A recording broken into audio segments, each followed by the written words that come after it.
here in final test at Allen Organ's factory, and this is a pretty special place. This is where we breathe life into the instruments. And I'm here with Randy Miller, who's our tonal director. And Randy, this is a pretty big instrument. This is the TO5, right? It is the TO5, largest of our theater instruments, yes. The magnum opus of the theater organ line. I guess it is. 5 manuals, Randy, and how many stops?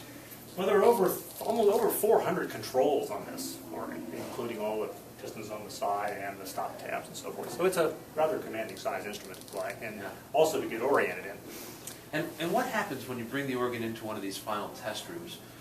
The instrument's complete, it's all put together, it's been assembled, and what happens here? What's the purpose of final test? Well, final test is to be sure that all the components actually go together. There's always situations where wiring and whatever that needs to be looked at. But also trying to have some feel for how the voicing wants to go for the intended destination. Well, what's voicing? I hear that term a lot, voicing and scaling. What's it mean? Scaling has to do with taking every note and every stop and determining how loud and what timbre is going to be and what the overall sound will be in order to match it and balance it with its neighbors. So how do the sounds get in here, first of all? This is all computer programmed. There are a whole library of sounds that we use. This particular instrument came from actually a vision of Dwight Beecham, who was a former vice president and tonal director here, who was obviously an exceptional theater organist in his own right. And his goal was to try to develop a theater organ using the new renaissance in the quantum technology, and also to pattern that after George Wright's Hollywood Philharmonic. And so a lot of the voicing and samples and so forth come from that organ. I think he did a spectacular job. This is a superset of the now famous GW4 that most people are familiar with. It just got expanded and created into this larger form. And where are the samples? Are they, where are the circuit boards for the samples in this organ? Are they inside the organ, or? In this particular one, there are 2 cages that are inside the organ. Cages? Yeah, cages that are basically a place where you can hold the boards that have all the technology on them. They're inside the organ here? They're in the organ. If Let's you take a look. Take a quick look. The back is off the organ, and you can certainly take a look. There are actually 2 cages, one larger, one smaller.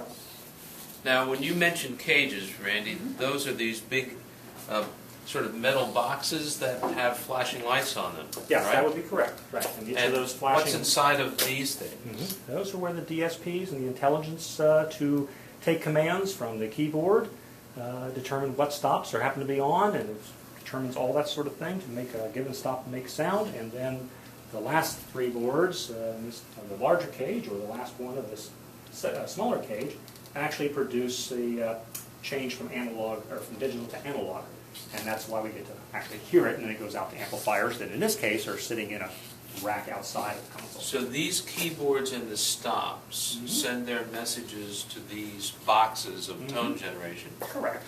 And then the tone generation, all the computer stuff happens inside of there, and what comes out of here is now analog signal that is taken to amplifiers to bring it up to a level to actually drive speakers. Okay, so if I compare this to a home theater or my stereo at home, these are kind of the lines that go between the DVD player and the audio line out to amplifier. And then the amplifiers, where are the amplifiers? Amplifiers in this organ happen to be in a rack outside of the console. Okay, what are these things in the bottom? These bottom, those are called capture supplies. They actually allow for the power to move the stops. These generate the power because we have moving stops. Moving stops, you have to have power to move those. And so it takes, in this case, 5 of those capture supplies to command all of those 390 plus. So the stops move by what? Is it electricity that makes them move? Yes, it does. Electricity makes it move. And they're like electromagnets in there that move? That's correct. Got it. Well, let's look at this is the tone generation. These are the power supplies for the capture. And you said if we follow these red cables across, yes. It's not a yellow brick road, it's red cables. If we follow these, a lot of speakers in this organ. You're going to have to tell me about that. But back here, let's get our cameraman to come around here. And there's a whole rack of amplifiers here for this instrument. How many amplifiers on this? Well, let's see. We're looking at, of course, you look at a chassis which contains more than one amplifier. I'm looking at there are 6 chassis, most of which contain 4 amplifiers apiece. Several of them actually contain some duals, so there's 2. So if you looked at that as 4, 6, 24, 28 or so channels are actually sitting there. How many channels? 28? 28. Okay, this is going to sound like kind of blows you away. This is going to sound like a student question, but why do you need so many channels? You know, I've got a home theater in my house, and it's got 5 channels and a subwoofer, and it shakes the whole place. Certainly. So why do we need 28? Well, first of all, your place is a lot smaller than most venues that you would expect as organ when you consider the pipe organ sound that we're trying to emulate. And also there's a vast difference between taking recorded sound as you would hear it as an audience, and in this case generating that original sound that has to project into a large building. So it takes an awful lot more power and a lot more energy to do that. And furthermore, in this case, we're talking a lot of individual sounds that all at different frequencies. And if you mix those in the digital domain, you'll have some problems.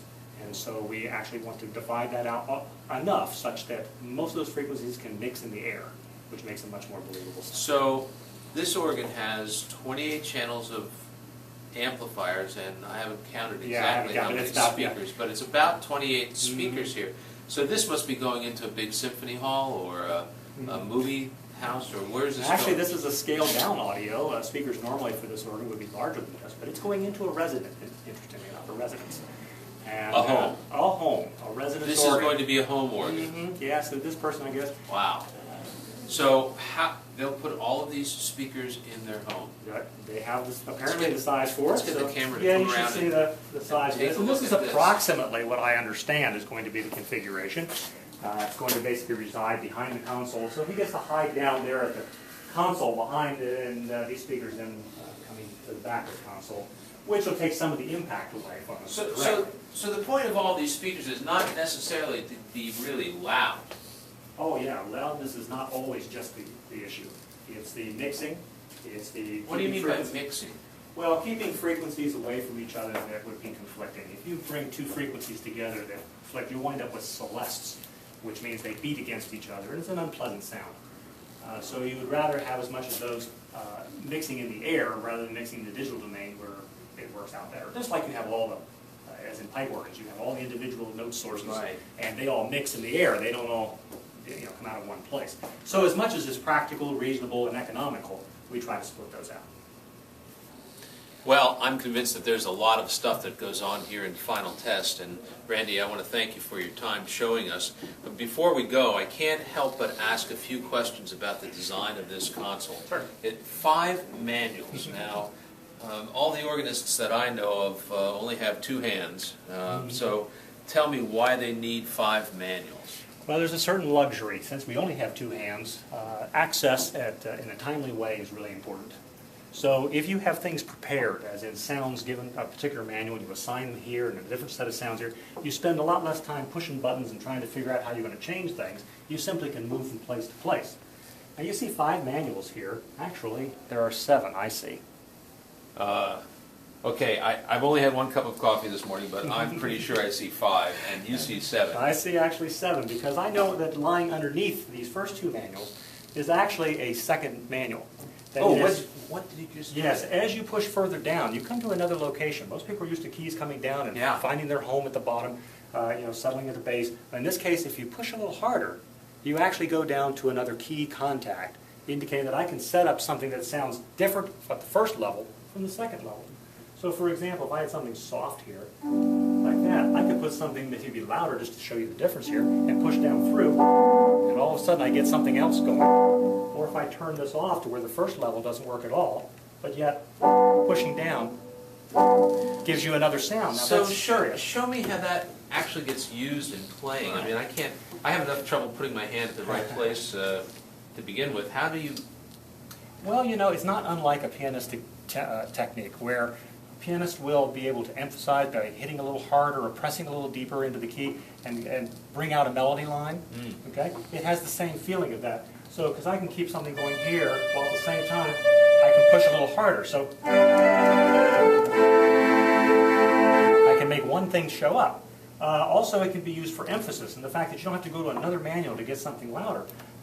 Something as easy as...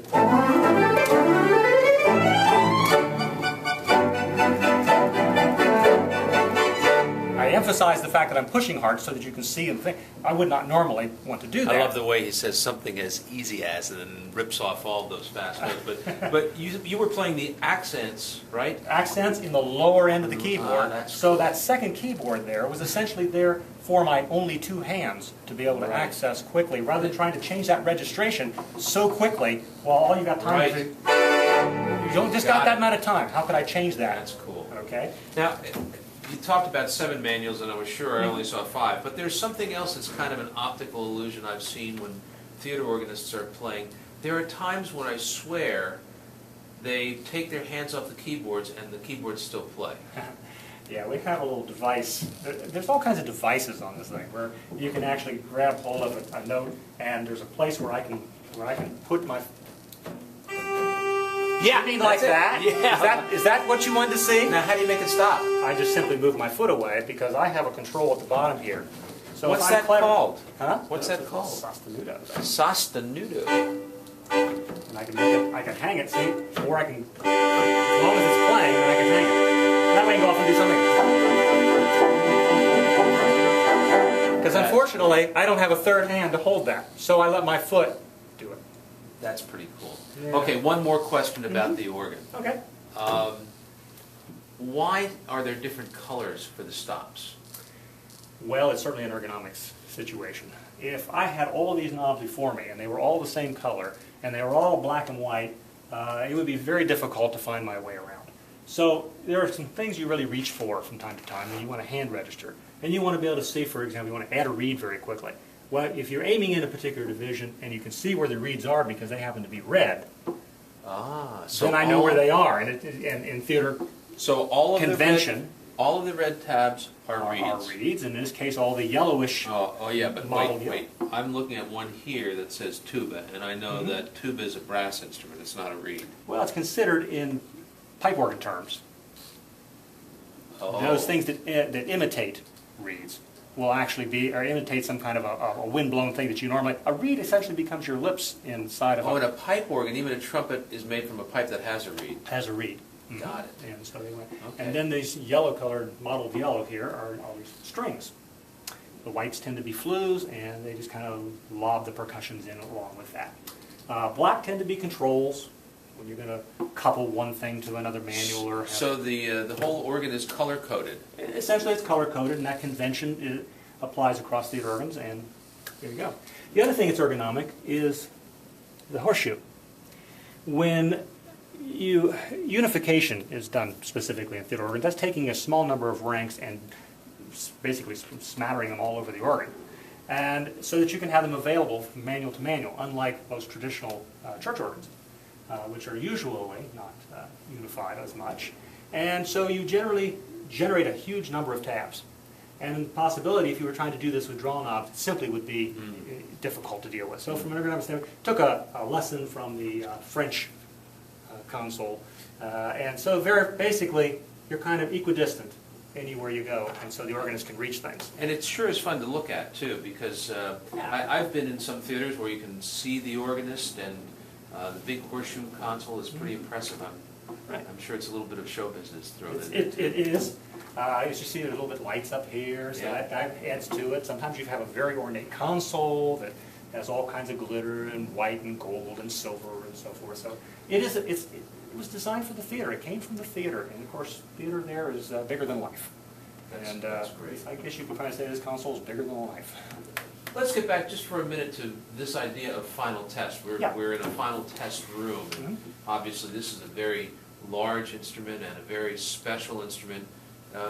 Does Alan do this with every instrument, or is this final test process just something for the big and unusual organs? Well, every organ gets it, one way or the other. Now, if it happens to be a stock model that is reproduced, we do that initially, and then that particular voicing is reproduced every time the organ is reproduced. If it's a custom, one of a kind, then of course it gets treatment as well, but it's obviously not reproduced because it's a custom. So what you've been doing in final test for this instrument is sort of final adjustment of not just the mechanical stuff of the instrument, but also all of the sounds. Right, we wanted to go out, I mean, just like you don't send an organ out, the mechanical parts in a pile of pieces for somebody to put together like in a record set. Same thing is true of how the sounds go together. And we don't want it leaving here in just kind of a disarray. Some things that are supposed to be loud are actually soft, and so it makes it very difficult. We try to target the average, quote-unquote, installation, essentially, so that hopefully it's just the environment is all you need to really voice for at the end, and you're not starting from scratch, which would be a monumental project, especially on an instrument of this size. So after the instrument is built, and it comes to this final test room, how long, well, for this instrument, how long has the final test process taken? This process has been going on for nearly 3 weeks so far, and Wow. it's still a work in progress. Wow. Yeah. So you are really designing and you're creating the final product here, aren't you? Right. We're trying to make this one something that at least has a base level from which to start, and then we can modify it reasonably if we need to go to a large venue or a smallish venue.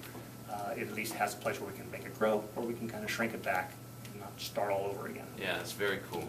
Well, Right. Randy, you know, I've been watching you play here, and I know that you must be a really great theater organist, too, to be able to understand all this and make the instrument do what it needs to do. So why don't we finish this this little chat with you showing us what this baby can really do.